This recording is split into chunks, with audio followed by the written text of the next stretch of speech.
प्यारे बच्चों, मैं कृपाशंकर NMMS मंथन में आपका हार्दिक स्वागत करता हूं।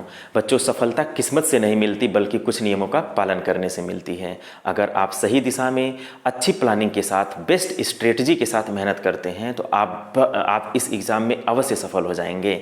अगर आप इस एग्ज़ाम में सफल होते हैं तो आपको पर मंथ 1000 रुपये स्कॉलरशिप मिलेगा और इंटरमीडिएट तक की पढ़ाई के लिए मिलेगा। और ये समझिए कि आपके लिए और आपके परिवार के लिए बहुत हेल्पफुल होगा। अगर आप थोड़ा सा अच्छे से जिम्मेदारी के साथ मेहनत करते हैं तो बहुत ही बेहतर रिजल्ट हासिल कर सकते हैं। एक अच्छी प्लानिंग के साथ मैं मैथमेटिक्स की क्लास को डिज़ाइन किया हूँ। पहले शुरुआती के जो क्लासेस होंगे वो बिल्कुल बेसिक होंगे, जैसे चिन्हों में बच्चे बहुत ज़्यादा गलती कर देते हैं, तो आज की क्लास अगर आप देख लेते हैं तो आजीवन आप चिन्ह में गलती करेंगे ही नहीं। इसमें बस 4 चीज़ों को ध्यान से देखना है। जैसे पहली चीज़ ये कि समान चिन्ह, पहले तो आप ये देखिए कि चिन्हों के खेल में 2 चीज़ें हैं, या तो योग होगा या तो गुणा होगा।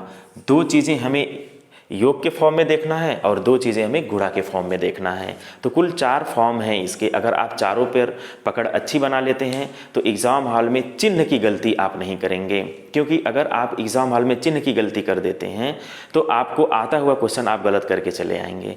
इसलिए चिन्ह बहुत ही इंपॉर्टेंट चीज़ होता है। तो हम क्लास शुरू करने से पहले बेसिक चीज़ों को हम आपको बताएंगे कि कैलकुलेशन हम कैसे करते हैं। तो ये बहुत ही इम्पॉर्टेंट क्लासेस हैं, आप इसे ज़रूर देखिएगा ताकि आपका जो बेस है वो स्ट्रांग हो जाए। देखिए, योग में 2 चीज़ें हैं, समान चिन्ह जुड़ते हैं। बस इसी चीज़ को आपको याद रखना है कि समान चिन्ह जुड़ते हैं और विपरीत चिन्ह घटते हैं। अगर विपरीत चिन्ह की बात करेंगे तो हमेशा घट जाएंगे, समान चिन्ह हमेशा जुड़ जाएंगे। अब हम इसको पहले बता देते हैं कि समान चिन्ह जुड़ते क्यों हैं। जैसे 5 + 3, देखिए इसके पहले भी प्लस चिन्ह होता है बट लिखा नहीं जाता है, वो मान लिया जाता है कि इसके पहले प्लस होगा। तो 5 + 3 क्या हो जाएगा, कितना हो जाएगा, 5 में जब 3 जोड़ा जाएगा तो +8 होगा, यानी कि धन 8 हो जाएगा। लेकिन आप इस प्लस को भी मत मेंशन करिए, क्योंकि किसी भी संख्या के पहले अगर कोई चिन्ह नहीं है तो प्लस मान लिया जाता है, और जो पहले ही एज्यूम कर लिया जाए, मान लिया जाए, उसको लिखने की आवश्यकता नहीं होती है। तो +5 + 3 तो समान चिन्ह हुआ, और समान चिन्ह होने की वजह से ये क्या हो जाएगा, जुड़ जाता है। ये चीज़ें सबको पता हैं, सभी लोग इसका यूज़ भी करते हैं। हम लोग बहुत शुरुआत से इस चीज़ को सीखते चले आए हैं। फिर भी गलती क्यों हो जाती है, गलती कब होती है गलती, यानी कि इसके जब सेकेंड स्टेप की बात करते हैं, समान चिन्ह जुड़ते हैं, जैसे ही हम इस चीज़ को लिख दें -5 - 3, तुरंत बच्चे कंफ्यूज हो जाते हैं। उनको लगता है कि अगर माइनस लग गया है तो घटा देते हैं, लेकिन ऐसा नहीं है।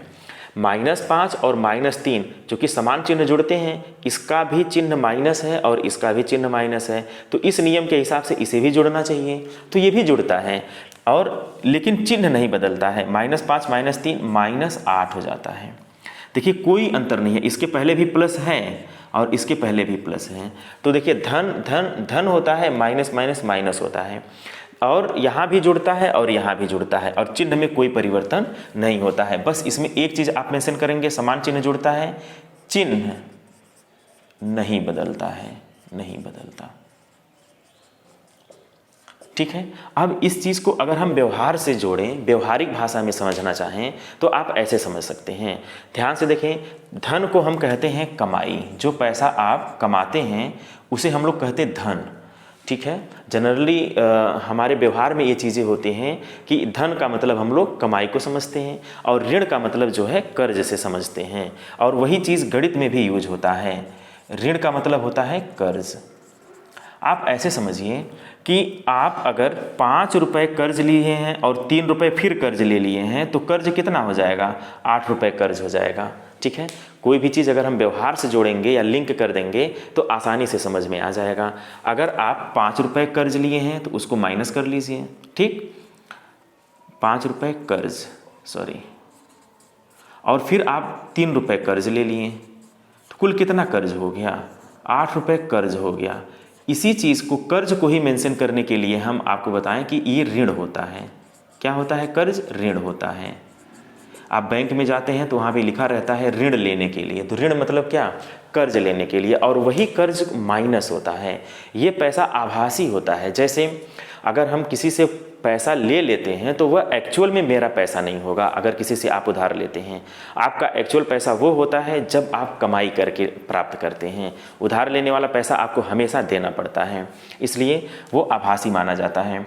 अब यहाँ पे जो ऋण है, इसी ऋण को हम यहाँ मेंशन कर देंगे, यहाँ मेंशन कर देंगे, यहाँ मेंशन कर देंगे। देखिए ऋण 5 और ऋण 3 तो ऋण 8 हो जाएगा। 5 रुपये कर्ज हुआ, 3 रुपये कर्ज हुआ, 8 रुपये कर्ज हो गया।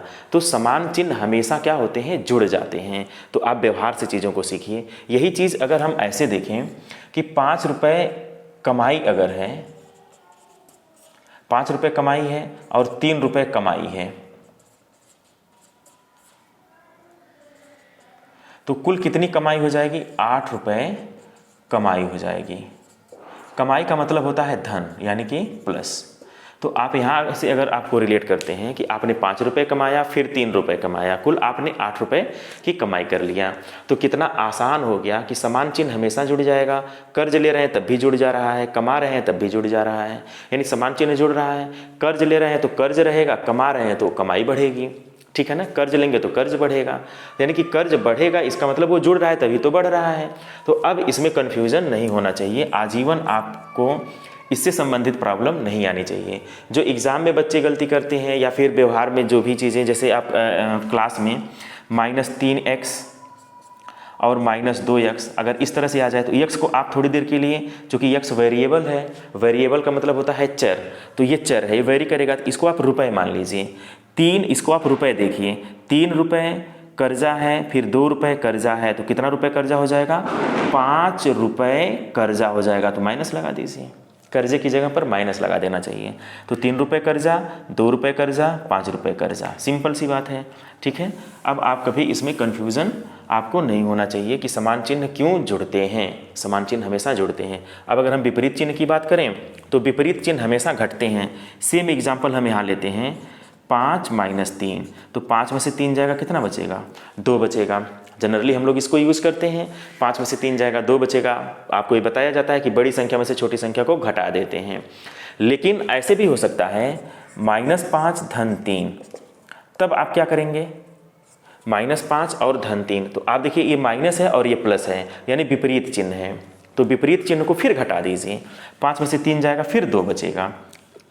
लेकिन यहाँ पर माइनस बचेगा कि प्लस बचेगा, ये चीज़ हमें नोटिस करने की ज़रूरत है। और ये चीज़ तभी आप समझ पाएंगे जब आप इस एग्जाम्पल को व्यवहार में सीखेंगे।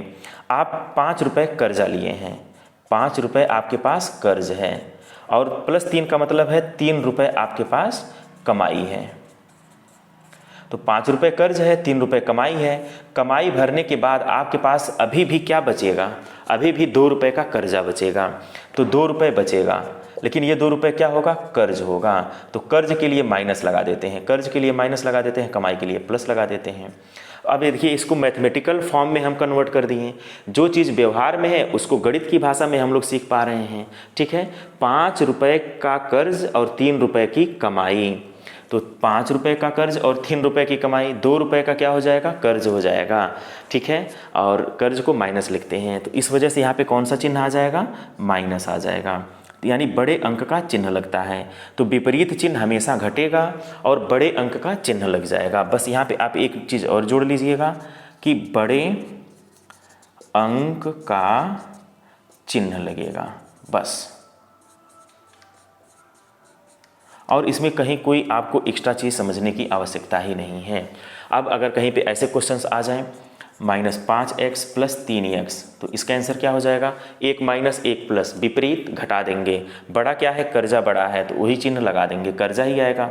जो बड़ा रहेगा, कर्जा बड़ा है तो हमेशा कर्जा रहेगा, और अगर कमाई बड़ी है तो कर्जा हमेशा हट जाएगा, यानी कि माइनस। यहाँ पे देखिए कर्ज बड़ा है, कमाई कम है, तो आप पूरा पैसा भी अगर दे देते हैं तब भी आपके ऊपर कर्जा बचा रहेगा, यानी माइनस लग जाएगा।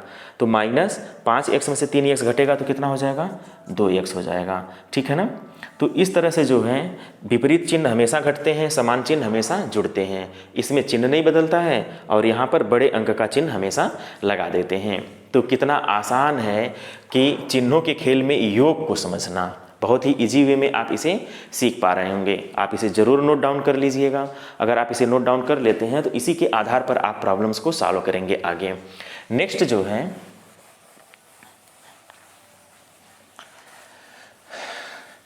सबसे ज़्यादा इम्पोर्टेंट अगर हम कहें तो गुणा है। चिन्हों के खेल का जो गुणा होता है ये काफ़ी इम्पोर्टेंट है। यहाँ पे बच्चे अक्सर गलती कर देते हैं। ध्यान से देखें, समान चिन्ह का गुणा धन होता है और विपरीत चिन्ह का गुणा ऋण होता है। तो गुणा एक्चुअल में गुणा कुछ होता नहीं है, गुणा ही योग के फॉर्म में होता है। ये भी एक तरह का क्या है, योग है। ठीक है, अब यह योग क्यों है इसको पहले समझा जाए। जैसे 3 गुणे 6 या 3 गुणे 5 कर देते हैं, इसका मान कितना हो जाएगा, 3 में 5 का गुणा करेंगे तो 15 हो जाएगा। ये चीज़ सबको पता है। इसका मतलब ये हुआ 3 को 5 बार जोड़ा गया है। ठीक है, 3 + 3 + 3 + 3 + 3 कितना हो जाएगा, 3 3 6 3 9 3 12 3 15। तो 3 को 5 बार जोड़ा गया है। इससे अच्छा है कि आप 3 का 5 में गुणा कर दीजिए बस। गुणा क्या है, गुणा भी एक प्रकार का योग होता है। अब अगर आप ये चीज़ समझ गए तो इसको भी हम यहाँ से कोरिलेट कर लेंगे। जैसे पहले हम इसको बताते हैं, विपरीत चिन्ह का गुणा ऋण क्यों होता है। तो विपरीत चिन्ह का गुणा ऋण इसलिए होता है क्योंकि अगर हम बात करें -3 गुणे 5 की, इसका क्या मतलब हो जाएगा, -3 जो है 5 टाइम्स आएगा। तो -3 अगर 5 बार आ जाए तो -3 -3 -3 -3 कितना हो जाएगा। अब देखिए समान चिन्ह है तो समान चिन्ह क्या होगा, समान चिन्ह यहाँ से आप कोरिलेट कर लेंगे। समान चिन्ह जुड़ते हैं तो इसको भी हम क्या कर लेंगे, जोड़ लेंगे। तो 3 5 बार आया है तो 15 हो जाएगा, और चिन्ह नहीं बदलता है तो -15 आ जाएगा। तो 3 का गुणा 5 में करेंगे तो कितना आ जाएगा, -15 आ जाएगा। कहीं कोई कन्फ्यूज़न नहीं होना चाहिए। तो विपरीत चिन्ह का गुणा हमेशा क्या होता है, ऋण होता है। तो विपरीत चिन्ह कहने का मतलब ये कि 5 का चिन्ह धन है और वो लिखा नहीं जाता है, क्योंकि ये चिन्ह प्लस लिखा नहीं जाएगा, वो मान लिया जाता है कि ये 5 प्लस है 3 माइनस है। तो ये विपरीत चिन्ह हो गया, इसका गुणा करेंगे तो ऋण हो जाएगा। विपरीत चिन्ह का गुणा ऋण। कितना आसान है चीज़ों को जब हम कोरिलेट कर पा रहे हैं। कभी भी विपरीत चिन्ह आए तो गुणा हमेशा ऋण कर दीजिएगा। जैसे -8 गुणे 5 आ जाए तो 8 × 25 40 -40 आपको करना है। अब आप ये समझ पा रहे होंगे कि -8 5 बार लिखेंगे तो -40 हो जाएगा। तो विपरीत चिन्ह का गुणा हमेशा क्या होता है, ऋण होता है। इससे में कोई कन्फ्यूजन नहीं होना चाहिए। और इसको हम कोरिलेट कहाँ से कर दिए, समान चिन्ह वाले से कोरिलेट कर दें, क्योंकि -8 5 बार आएगा तो -8 -8 5 बार आएगा तो -40 हो जाएगा। यहाँ पर कोई कन्फ्यूज़न नहीं होना चाहिए। अब अगर बात करें हम कि समान चिन्ह का गुणा धन क्यों होता है, इसके पीछे का रहस्य क्या है और इसके पीछे का तथ्य क्या है, व्यवहार में इसको बता पाना बहुत मुश्किल है कि व्यवहार में कोई इस चीज़ के इस तथ्य को बता पाए, लेकिन मैं आपको बता रहा हूँ। और ये पहली बार ऐसा हो रहा है कि आप इस चीज़ का खोज कर पाए हैं। आप जनरली किसी से पूछिए कि समान चिन्ह का गुणा धन क्यों होता है, -3 गुणे -5, तो वो क्यों +15 होता है। इस चीज़ का आंसर अभी तक कहीं पे है नहीं, और इस चीज़ को हम आपको बता रहे हैं बहुत ही आसानी से और एकदम यूनिक तरीके से आप इसे सीख पाएंगे। जैसे आप ऐसे समझिए कि -3 गुणे -5, इसका मान कितना होता है, -3 -5, तो समान चिन्ह है तो इसका गुणा करेंगे तो प्लस आ जाएगा, 15 आ जाएगा। ये होता है, बट हमारा क्वेश्चन है कि क्यों होता है, क्यों। जरा थोड़ी देर के लिए आप लोग भी सोचिए कि -3 का -5 में गुणा करेंगे तो ये +15 क्यों होता है। ठीक है, अब इसको हम व्यवहार से जोड़ते हैं। अब आंसर आप लोग सुनिए, खूब ध्यान से सुनिएगा। जब भी हम दो चीज़ों की बात करें, दो निगेटिव चीज़ों की बात करें, तो उसका जब रिजल्ट की बात करते हैं तो हमेशा पॉजिटिव आता है। जैसे राम ने श्याम को मारा, राम ने श्याम को नहीं मारा। ठीक, राम ने श्याम को नहीं मारा, इसका मतलब ये हुआ दो निगेटिव चीज़ें हैं, ये भी निगेटिव है और ये भी निगेटिव है। राम ने श्याम को नहीं मारा, इसका मतलब राम ने श्याम को नहीं मारा यानी कि उसने मारा नहीं है। बात समझ में आ गया, यानी कि श्याम को कोई प्रॉब्लम नहीं है क्योंकि राम ने उसे मारा ही नहीं है। ठीक, तो दो निगेटिव चीज़ों का जो रिजल्टेंट है वो हमेशा पॉजिटिव आता है। ये चीज़ तो व्यवहारिक चीज़ें हैं, देखिए कितना सिस्टमैटिक चीज़ें हैं जो हमारे व्यवहार में हैं, वही चीज़ें गणित में भी हैं। बस हमें आवश्यकता होती है कि इसे व्यवहार में लाने की। जैसे वह उसे गाली नहीं दिया, तो गाली मतलब एक निगेटिव सेंटेंस में आप यूज़ करें, और नहीं भी निगेटिव है, नहीं तो निगेटिव है ही, तो दोनों निगेटिव चीज़ें मिल करके पॉजिटिव रिजल्ट देंगी। वह उसे गाली नहीं दिया यानी कि वो गाली नहीं दिया है, ठीक है। तो इसका मतलब आप ऐसे समझिए, दो निगेटिव चीज़ का हमेशा रिजल्ट क्या होता है? पॉजिटिव होता है। ये चीज़ें व्यवहार में हो गई, लेकिन मैथमेटिक्स में ये चीज़ें कैसे प्रूफ होंगी, इसको देखने के लिए आप ध्यान से देखें। जैसे -3 का गुणा अगर हम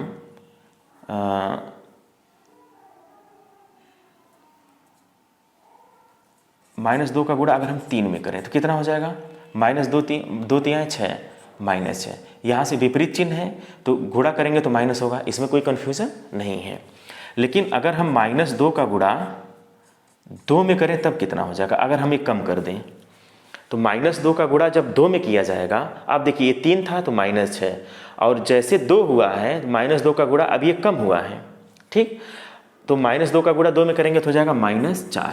यहाँ पर -4 और -2 में बड़ा कौन है? -4 बड़ा है। कितना बड़ा है? -2 बड़ा है। यानी कि -6 में -2 जोड़ेंगे तो कितना आ जाएगा? -4 आ जाएगा। बात समझिएगा, ये छोटी राशि है -2, तो छोटी राशि होने की वजह से जब कम में गुणा करेंगे तो मान इसके कंपैरिजन में ज़्यादा हो जाएगा। छोटी राशि है ना, कम में गुणा करेंगे तो मान वैल्यू अधिक होगा। छोटी राशि का जितने बड़े मान में गुणा करेंगे उतना मान छोटा होता चला जाएगा। जैसे -2 का गुणा 100 में करेंगे तो -200, वो क्वांटिटी और छोटी हो जाएगी। तो जब कोई छोटी राशि होती है उसका गुणा बड़े राशि में करते हैं तो वो और छोटा हो जाता है। ये कॉन्सेप्ट है यहाँ पे, ठीक है। अब आप ऐसे समझिए, -2 का गुणा जब हम 2 में किए तो -2 का 2 में गुणा करेंगे तो -4 आ जाएगा। -2 का गुणा हम किस में करें? 1 में करें तो -2 आ जाएगा। फिर ये 2 बढ़ गया, +2 बढ़ गया। फिर -2 का गुणा जो है अगर हम 0 में करें तो क्या होगा? फिर 2 बढ़ जाएगा, तो इसलिए ये 0 होता है। देखिए 0 का गुणा भी आपको समझ में आ जाएगा कि -2 का गुणा 0 में करते हैं तो आंसर 0 आता है। किसी भी संख्या का 0 में गुणा करेंगे तो आंसर 0 आएगा, ठीक है। और यहाँ पे आपको प्रोसेस भी दिख रहा होगा। फिर -2 में 2 जोड़ेंगे तो कितना आ जाएगा? 0 आ जाएगा। आप इसी संख्या रेखा पे भी समझ सकते हैं। पहले क्या था? -6 था, अब कितना आंसर आया? -4 आया। फिर कितना आंसर आया? -2। अब कितना आंसर आ गया? 0 आ गया। अब ये चेन ऐसे बढ़ रही है, 0 हमेशा +2 बढ़ जा रहा है। -6 में +2 जोड़ेंगे तो -4 आएगा, फिर 2 जोड़ेंगे इतना, फिर 0। अब अगला स्टेप किसका आने वाला है? 2 का आने वाला है। तो -2 का जो है हम गुणा किस में करें? -2 का गुणा अगर हम -1 में करें, देखिए 3 2 1 0 फिर -1, तो -1 में गुणा करेंगे तो क्या आ जाएगा? अब इस प्रोसेस को कंटिन्यू कर दीजिए, तो इसमें 2 में फिर 2 जोड़ दीजिए, 0 में +2, तो 0 में 2 जोड़ेंगे तो कितना आ जाएगा? 2 आ जाएगा। तो -2 का गुणा ऑलरेडी ये छोटी क्वांटिटी थी, फिर माइनस में ये और ज़्यादा छोटी क्वांटिटी हो गई। तो जितना छोटी क्वांटिटी में गुणा करेंगे तो वैल्यू, अगर -2 छोटी क्वांटिटी है और -1 भी बहुत ज़्यादा छोटी क्वांटिटी है, दोनों का गुणा करेंगे तो वैल्यू ज़्यादा आ जाएगा। और ऐसे भी आप समझिए सीरीज़ के द्वारा, तो ये 0 है तो 2 जोड़ेंगे तो 2 हो जाएगा। -2 का गुणा -2 में करेंगे तो कितना हो जाएगा? फिर 4 हो जाएगा, फिर इसमें 2 जुड़ जाएगा +2। -2 का गुणा 3 में करेंगे, -3 में, तो कितना हो जाएगा? इसमें 2 जुड़ जाएगा तो 6 हो जाएगा। अब आप इसको नोट डाउन कर लीजिए। इस पैटर्न को देख करके आपको ये लग जाएगा कि माइनस माइनस का जो गुणा होता है वो प्लस क्यों होता है, क्योंकि हमेशा 2 बढ़ता चला जाता है। और ये चीज़ें एक पैटर्न बना लेती हैं। अगर हम पैटर्न को फॉलो करते हैं तो आपको ये चीज़ें समझ में आ जाएगी कि -2 का गुणा -1 में करेंगे तो इसका जो रिजल्ट होगा वो पॉजिटिव आ जाएगा, धन 2 धन 4 धन 6। तो समान चिन्ह का गुणा हमेशा क्या होता है? धन होता है, और विपरीत चिन्ह का गुणा हमेशा क्या होता है? ऋण होता है। आई होप आपको ये चीज़ें समझ में आ गई होंगी। चिन्हों का खेल बहुत ही यूनिक वीडियो है ये, कि अभी तक इस चीज़ का पता नहीं था कि कैसे हम समान चिन्ह का गुणा करते हैं तो वो क्यों धन हो जाता है। धन संख्याओं का गुणा करेंगे तो धन हो जाता है, ये चीज़ें सबको पता थी। बट -3 का गुणा 3 में करें तो वो +9 क्यों आता है, इसका आंसर आज आपको मिल गया होगा। अगर हमारी वीडियो आपको अच्छी लगी हो तो हमारे चैनल को आप अवश्य सब्सक्राइब करिएगा, लाइक करिएगा और बेल आइकन को इसलिए प्रेस कर दीजिएगा ताकि इस तरह का जितने भी हमारा नोटिफिकेशन हो आप तक आसानी से प्राप्त होता रहे। Okay, thank you.